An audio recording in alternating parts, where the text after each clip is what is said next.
Hi, my name's Matt Bird. I'm a Corbis photographer, and today I'm going to talk to you about a series of images I recently created for Corbis, all based around a modern airport building.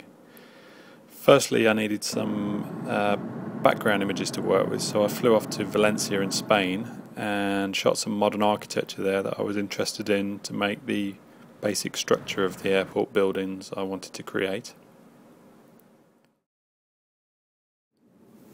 From there I took the images from Spain and got them into Photoshop and started working on them.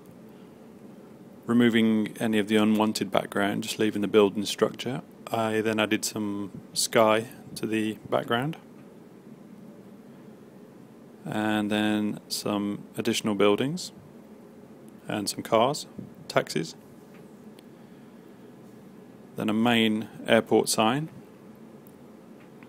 and some smaller signage as well,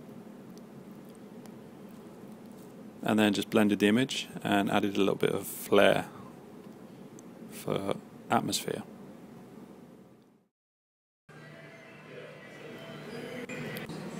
A number of models were then shot in the studio,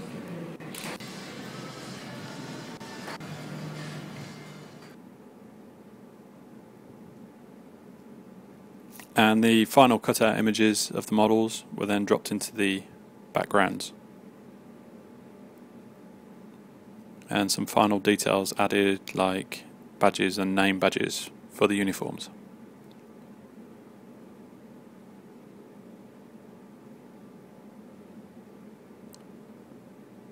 And that's how I created my airport series for Corbis.